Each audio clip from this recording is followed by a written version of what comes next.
Hi everybody, I am back with part 2 of my Victober update today.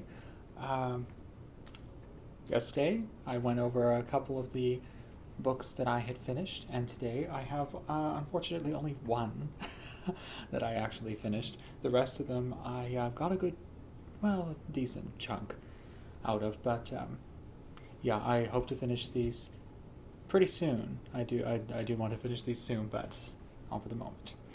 The book I finished out of this stack is The Selected Poems of Elizabeth Barrett Browning. This is now one of my absolute favorite books of poetry. Um, I have cherished several collections of poetry, and I'm so happy to have found Elizabeth Barrett Browning.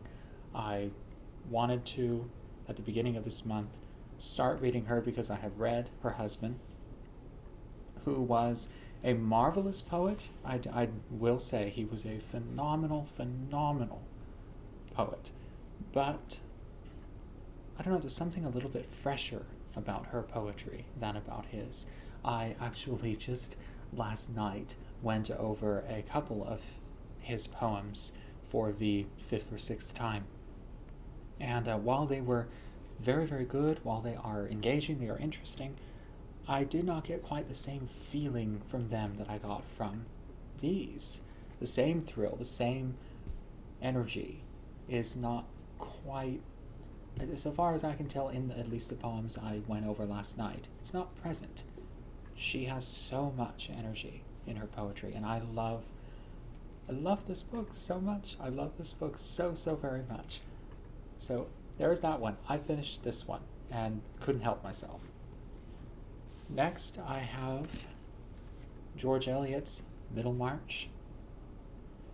This is, wow, what a novel. Just what a novel. The two primary contenders, so far as I know, for the great English novel are Charles Dickens's Bleak House and this one. This certainly, for me, could stand as the great English novel. This is just absolutely, it's everything. The whole world is packed into this thing. And of course, it looks it. This is a very long novel. It's well over 800 pages. And George Eliot engages you all the way. You don't really feel the book is very long.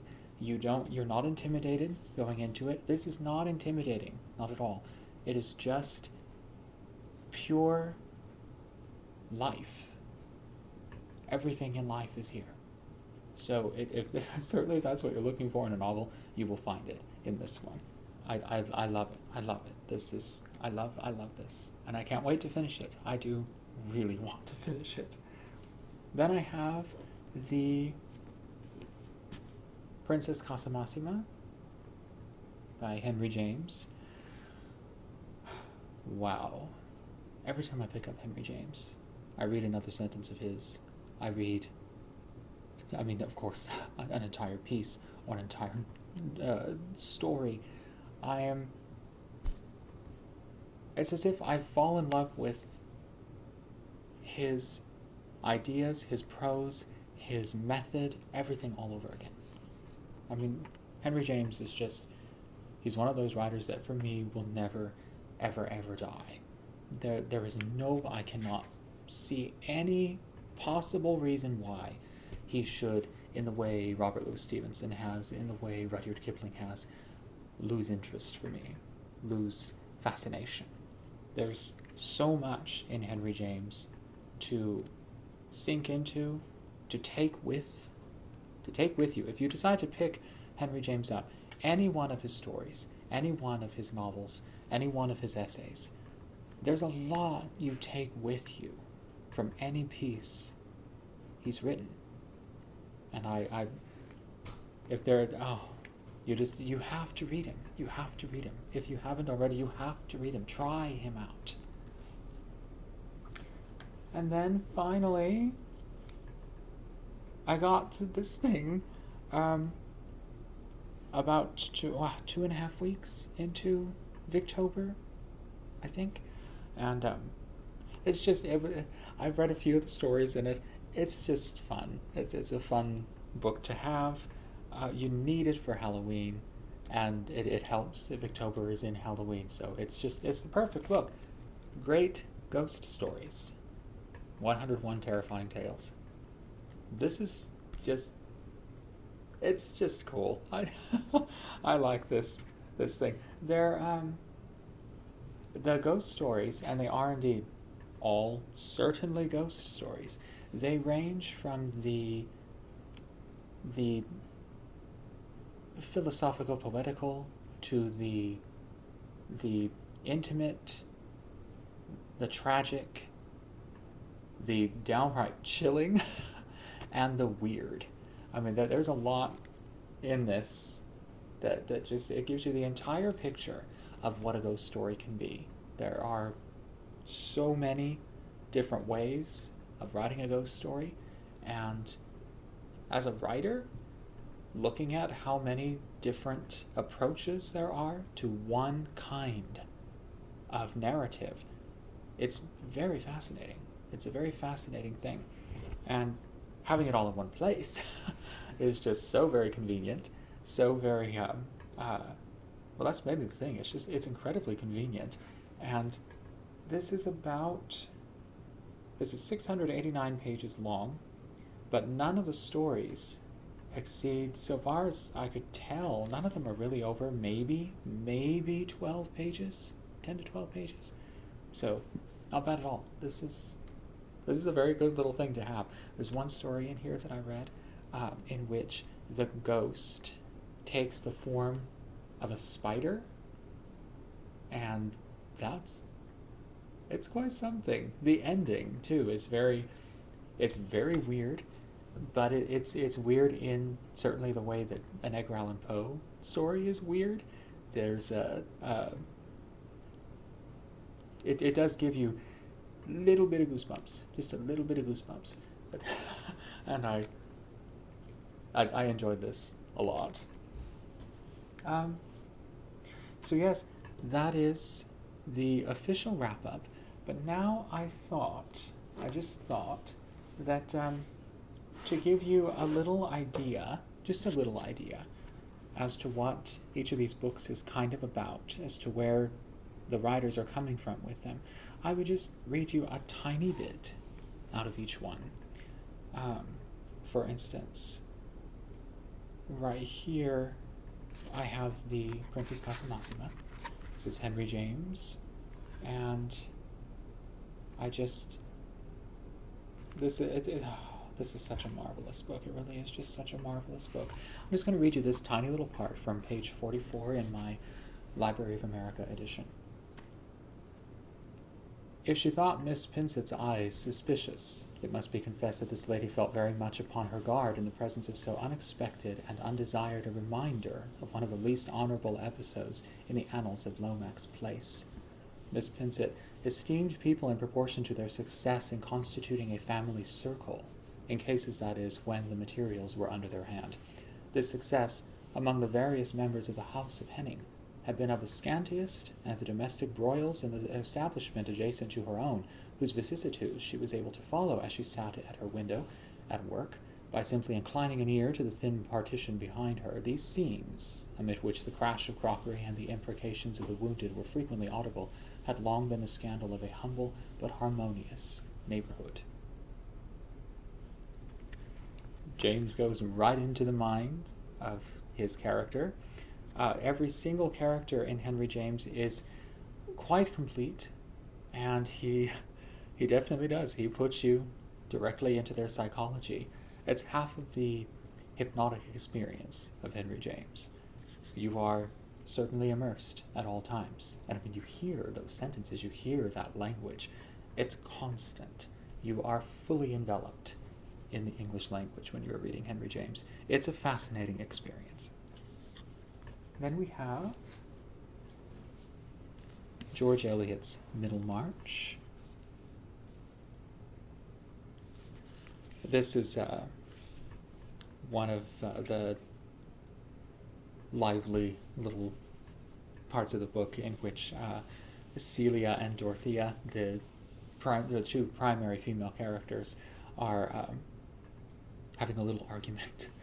And this is, I just love the way George Eliot goes into her characters, and then the way her prose just, it has these, after coming from Henry James and then going to her, it seems a little bit strange sometimes the way that she stops a sentence, the way that she ends a paragraph, but it's always extremely, extremely interesting.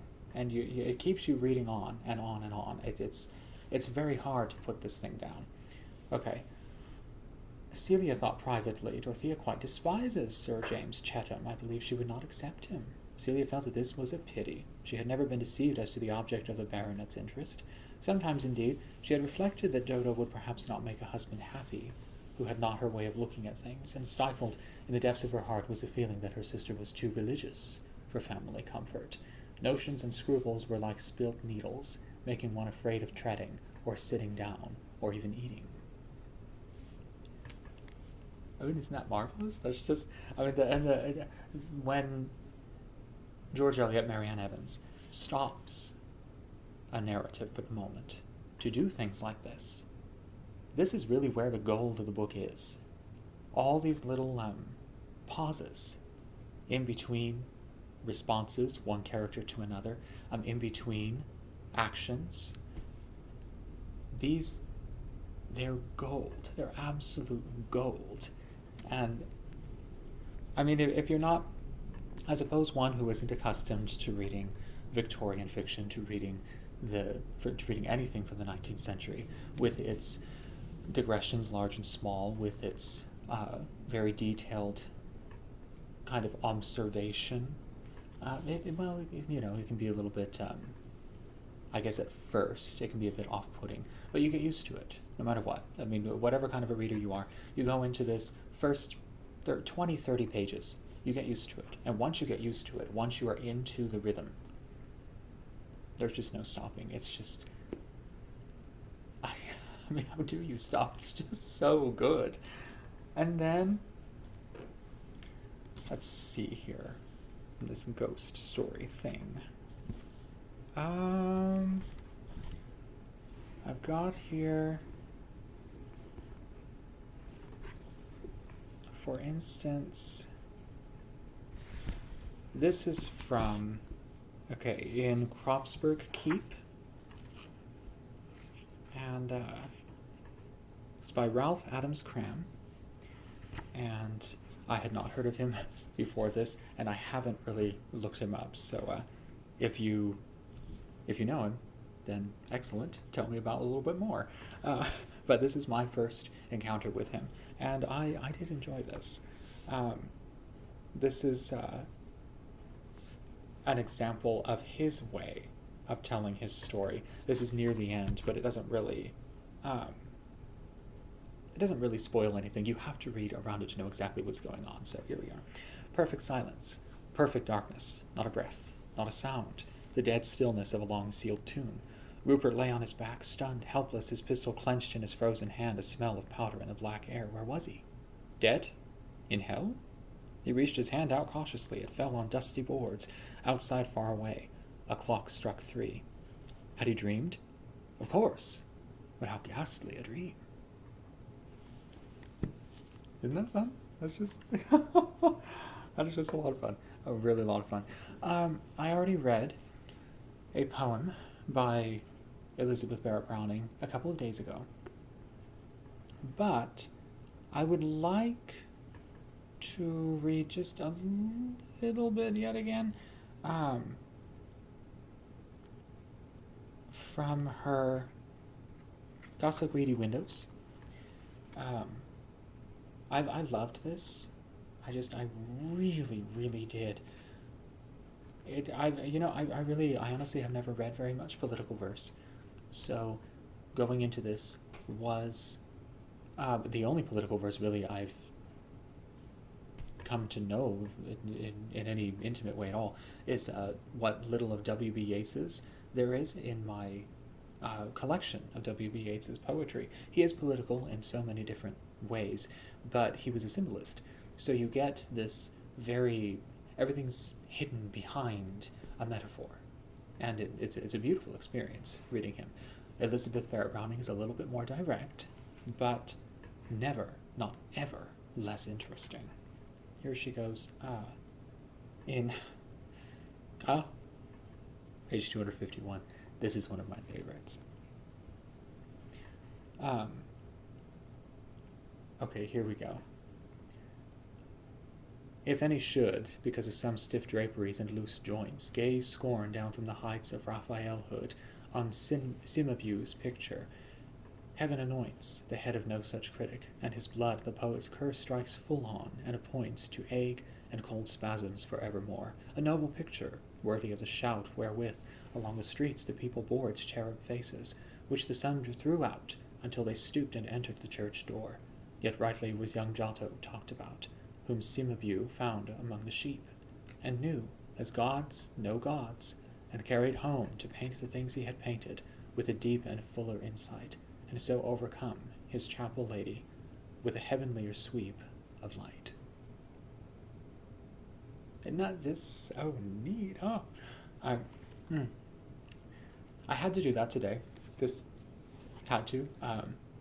I probably should have done this yesterday too, but I have been so. I am in NaNoWriMo. I have been so in every other part of my life completely scatterbrained until I get to that page, on which I am working every last bit of energy and spirit I have into the words of this novel.